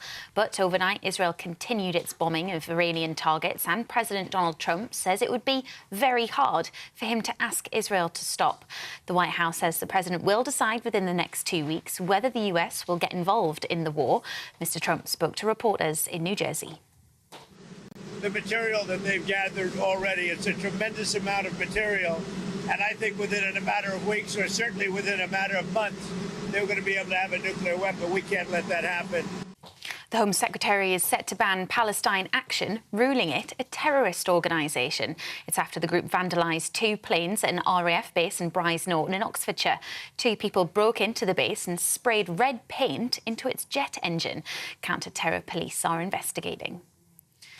Dame Esther Ranson is urging peers not to block landmark legislation to enable assisted dying in England and Wales. MPs voted to legalise the issue by a narrow margin of just 23 votes. And the bill is now headed to the House of Lords, but opponents have vowed to continue their resistance. The bill would allow terminally ill adults with less than 6 months to live to end their lives with medical help. Critics are concerned it's been rushed through without proper safeguards, but supporters say it will help reduce what they call unnecessary suffering. All babies born in England will soon have their DNA mapped under new NHS plans, which aims to predict and prevent diseases. The £650 million investment is part of a 10-year health plan to transform the NHS and ease pressure on services. The government is calling the plans a revolution in personalised healthcare, with the Health Secretary saying the move will allow people to leapfrog diseases. Those are the latest headlines. I'll have more for you in half an hour. For the very latest GB News direct to your smartphone, sign up to News Alerts by scanning the QR code or go to gbnews.com/alerts. Thanks, Bethany. Well, yes, the United Kingdom is hotting up. This heatwave sweeping the nation. We'll be live in Kent in a moment with our reporter Doogie Beattie, who's making the most of that sunshine. And Miriam, people should think about staying down in Kent for the summer holiday, shouldn't they? They should, although 2/3 of people say they will be going abroad this year, but are worried about the cost, potentially the impact of Donald Trump's tariffs on the cost of living. So we're going to be looking at what are the cheapest holiday destinations, where can you go to get the most for your money? That's all coming up soon. Hello there, this is your GB News weather update provided by the Met Office. Heat is very much across the UK at the moment. You'll certainly have noticed it first thing this morning. Northern Ireland has provisionally recorded its warmest June night on record. Although the heat is in play, we also have low pressure moving in from the west, and those weather fronts you just saw are providing the chance of a few sharp showers over the course of today. There could be a rumble of thunder in there as well at times, but still some hazy sunshine where we see sunny spells trying to break their way through in between those showers. And in that sunshine, it is certainly going to be feeling hot, particularly across eastern areas of England, where we could be seeing temperatures at least 32 degrees Celsius, perhaps locally higher if we see enough sunshine into the afternoon. Whilst Northern Ireland and Scotland saw their warmest day of the year so far yesterday, it's that little bit less warm, a little bit fresher today, but still mid-20s quite widely in these regions. It's really, though, into this evening where we have the greatest chance of seeing some more severe thunderstorms developing, particularly across parts of northern England, spreading into southern Scotland. They could provide large hail, frequent lightning and some very strong gusty winds, so there is a thunderstorm warning in force for this during the overnight period. We see another band of showers pushing their way across Northern Ireland and into Scotland during the second half of the night. Again, those could be on the sharp side, but here it'll be less muggy come tonight, around 14-15 degrees Celsius, but still around the high teens, locally 20 degrees Celsius across parts of the southeast first thing tomorrow morning. It's here in the southeast where we'll see the best sunshine throughout the day tomorrow. We'll see a rash of showers pushing in from the west, but with that shift to a westerly wind, it's going to be feeling fresher in amongst all of those showers. Temperatures dropping down towards the mid to high teens here, but still around the high 20s across the southeast, so still very warm here. As we head into next week, it's looking more changeable. Showers, longer spells of rain, but fresher for all of us. Enjoy your day. Bye-bay. At GB News, we love to hear from you, our viewers and listeners. So drop us a line at gbnews.com/your say. There, you can talk to each other and also to the presenters live on air. gbnews.com/your say, because GB News is your channel, Britain's news channel. What is the state of our economy? What is the state of our National Health Service? What is the state of our schools? What on earth is going on? Understanding Britain means understanding the state we're in. This is State of the Nation with me, Matt Goodwin, Wednesdays, Thursdays and Fridays from 8 p.m. on GB News. Join me, Nana Akwe, for an informative, interactive news programme with a difference. It's fun. No, he didn't say that, though. I'm so surprised. I think there's an element of truth to that. Join me from 3 p.m. every weekend, only on GB News, Britain's news channel.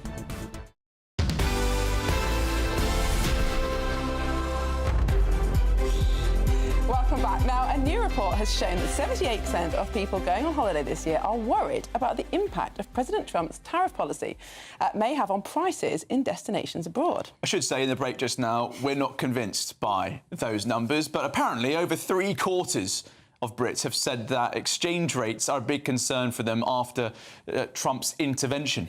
I should clarify, Charlie, that what I'm not convinced about is that people think about tariffs and the impact of that when booking their holiday. I'm not saying people aren't concerned about the price. Of course they are. I'm just not sure they link it with Trump. They're not thinking, Washington's to blame for this one. But then everything's linked with Trump these days, Yes, so maybe I'm wrong. Anyway, which best destination has the best value for money, and how concerned should you be about how far your finances will stretch abroad? Well, with us now to discuss this report is the travel editor at The Sun, Lisa Mino. Lisa, thank you so much for joining us this morning. So what do you make of those figures? You just heard us and our view on that. Yeah, I mean, I think it's not particularly just the tariffs. I think in general, the pound took a bit of a battering against the dollar last year. It has come back a bit. You know, the pound is worth about 6% more than it was a year ago against the dollar. I think more is the geopolitical crisis that we're seeing going across the world that is actually making people worry. I think where they've seen perhaps people being stopped on the way into the US, I think it's the whole geopolitical situation that it may be stopping people from thinking that it's a best bet place to go at the moment. And what different factors do people take into account? Because obviously, if you go abroad, you may get, in some places, cheaper food and drink, for example, than in the UK. But obviously, you have to pay to get there. There are risks with travel. We've heard lots recently about difficulties at airports and things like that. What are the different factors that people take into account?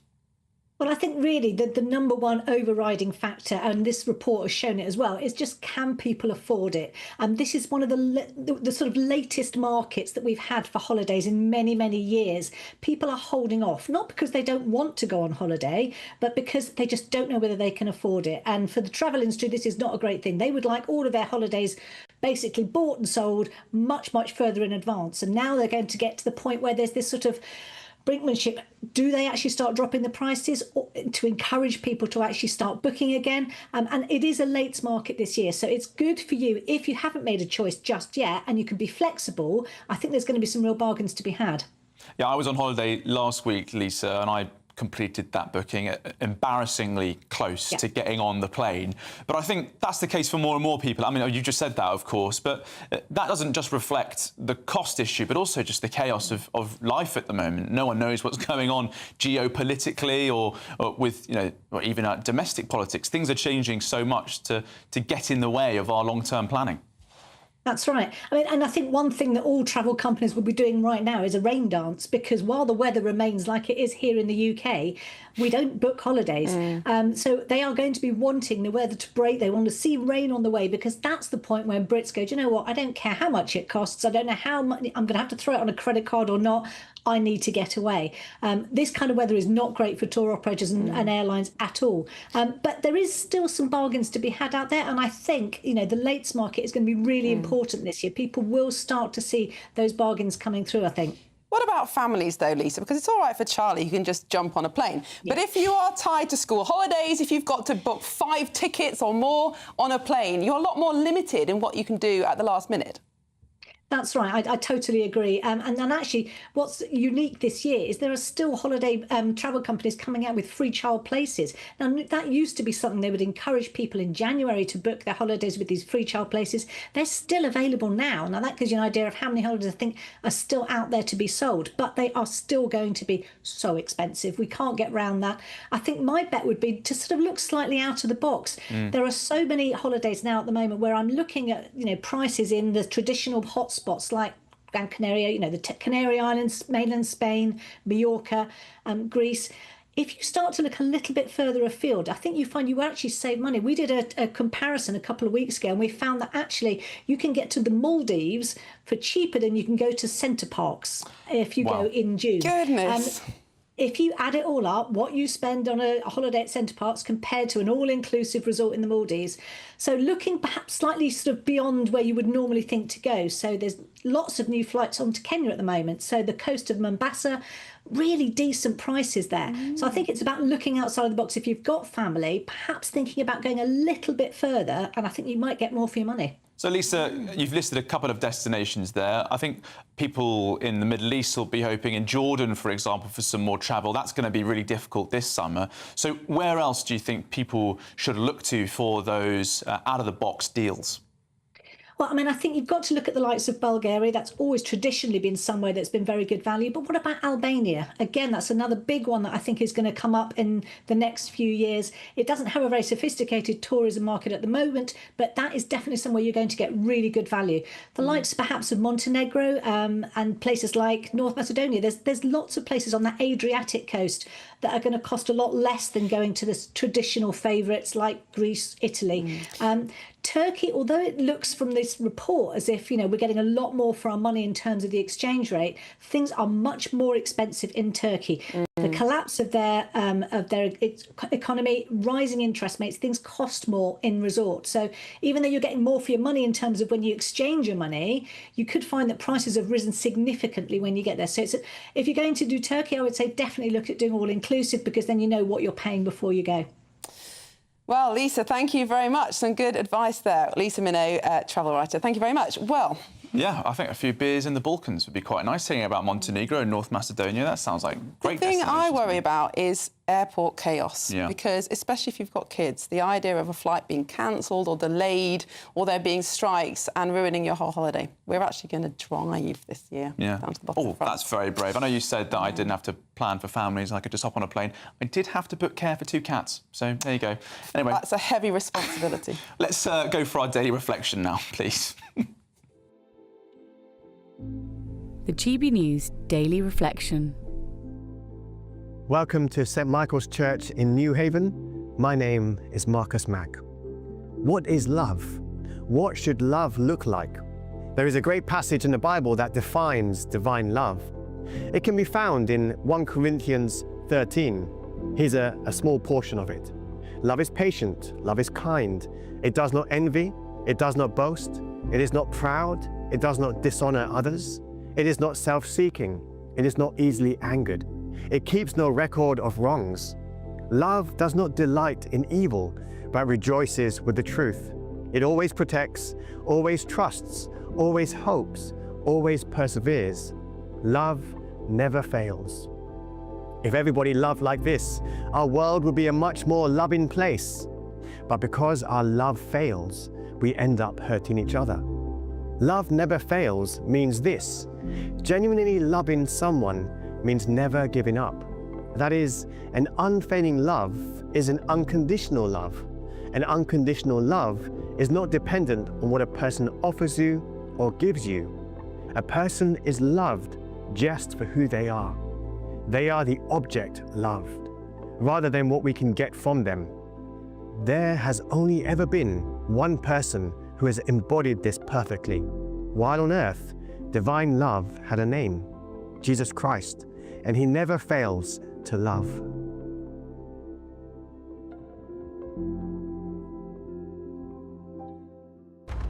Well, still to come, we'll be joined by Doogie Beattie, who's hitting the beach in Margate. But first, if you're in search of some holiday sun abroad, here's the forecast for some of the top European destinations.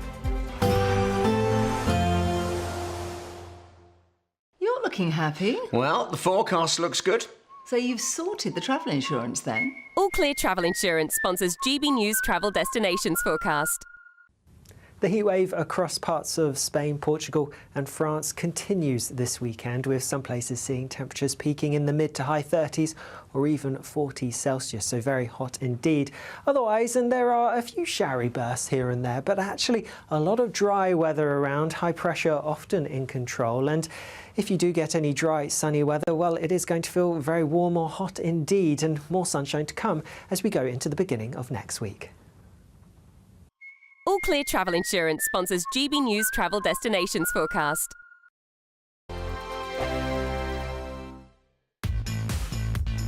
5 hosts. 5 opinions. 5 fearless debates. 5 unfiltered takes on the day's news. 5 reasons not to be anywhere else on Saturday night. This is the Saturday 5. You got me. You got me good there. Britain's biggest Saturday night TV show. It's not a bad brand. Yeah. Uncensored. Very, very racist tonight on the unpredictable. What does she say? Can you translate it for us? And always entertaining. And how can a country go from being led by William Wallace Saturday nights from 6 p.m. only on GB News. The People's Channel. Britain's news channel. You're going to want to stay tuned, trust me. GB News Breakfast. Every day from 6 a.m. You have a very nice accent, and I always thought he's... but obviously I'm totally wrong. I've learned something already straight away. I mean, we've interviewed together on countless occasions. I thought you would have picked up on my English accent. Oh no, you're just changing it now. You're changing it a bit here. Yeah, I'm just putting it on for you, mate. Well, I'll tell you this, Chesney. I think it's amazing that we're talking about a tour next March for a man like you, and that shows you the extent to which you have to be organised to do these things. I thought like you're advertising this for this month or next month. Why the need to go so early? Oh no, it's just to give people plenty of advance notice. You know, these days life comes up very fast, doesn't it? So I'm always touring, Eamon. I've actually got some headline shows coming up next week. I'm in Cardiff and Southampton, but we've just announced this headline tour for next year. So I thought I'd get it out there and let people know in advance. You know. Good. And Chesney, just looking at your Instagram now, I mean, you've got a sense of humour, haven't you? Because you've been putting videos out there saying people think I'm a one-hit wonder, but let me tell you, there'll be a lot more songs than just the one that you're most famous for. Yes. Contrary to popular belief, there are other songs. So looking forward, I've got a new album out right now, Ellie, and it's all been very, very well received. I'm so honoured and grateful for that. And so, yeah, I'll be performing some of this new album out on the road soon. You guys should come. GB News, the People's Channel. This is Britain's Newsroom, where your voice matters. It's just astonishing. With expert analysis and honest opinion, we don't just keep you informed. We bring you unique perspectives you won't see anywhere else. Can't argue with any of that. When the news happens, it happens here. On Britain's Newsroom, weekdays from 9:30 a.m. Only on GB News.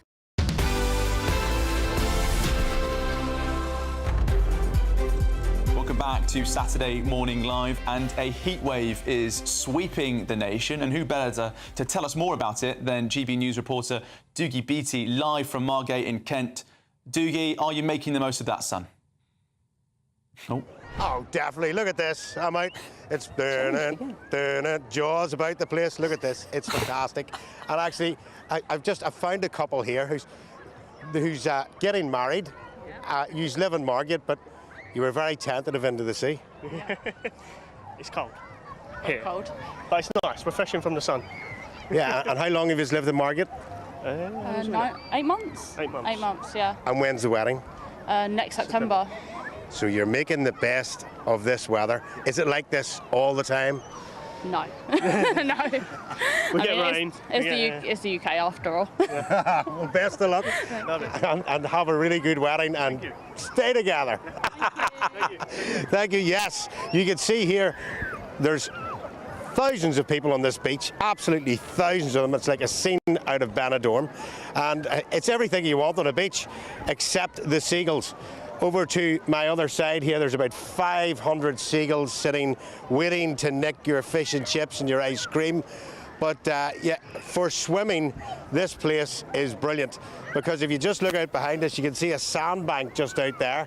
And that sandbank, when we were sailing into Ramsgate, which is only about another 2 towns up, a couple of weeks ago, comes from Dunkirk, the skipper was telling us to make sure and watch out for the sandbanks when the tide's low. And of course, there they are. Apparently they play cricket in these sandbanks at certain times of the year. And earlier on, I caught up with a couple of the locals to find out just what they thought of today's weather.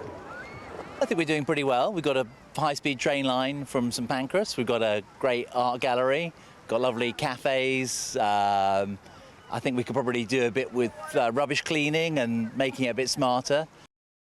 I'm struck by the charm. It looks to be in transition, but look at what it has here to offer people. I'm here. I'm going to stay for a few more days, that's for sure. I think it's really nice. It's good for families because it's got a lot of beaches and it's got some nice restaurants and there's obviously the arcades as well. So, yeah, it's quite nice. Nice beach. Because I like the beer. It's very cold and nice. Sunshine. You like the beer? Yeah, of course I like the beer, yeah. Yeah, all the time. You like the beer too? I saw your face. You look like me. You drink too much last night, yeah? Me too. Do you think? Marvellous weather, great comments. Margate is bathing and basking in the sunshine. It is getting hotter just about now. This is the peak of the day. And we'll be back to you throughout the day to find out what more people are doing on the beach. Thank you so much, Doogie. Good to see you wetting your feet, and hopefully he'll be having a pint soon, as he was saying earlier. I think he was very frustrated by that. Quite an intense show today, Miriam, with some really serious topics because, you know, it's been a bit of a reaction based on the week's debates, that abortion debate, the assisted dying as well, the grooming gangs inquiry, all really moody topics. So I'm glad that we've ended with a bit of sunshine. Yes, and then the international situation as well, potentially America bombing Iran any day. I mean, there's been some big news. We have not wanted for news on this channel this week. There has been some major developments, and we will have Dawn Neeson joining shortly because she's up next with The Weekend. Dawn, what's coming up on the show?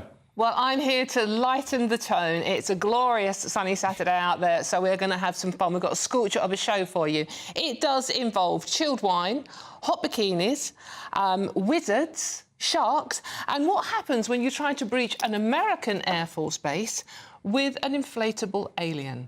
We've got lots of fun coming up. You really don't want to miss it. It's absolutely packed show. And barcode babies. Mustn't forget barcode babies. What's that one about? You don't want to miss a single minute, and it's all coming up very soon indeed. Don't want to miss it.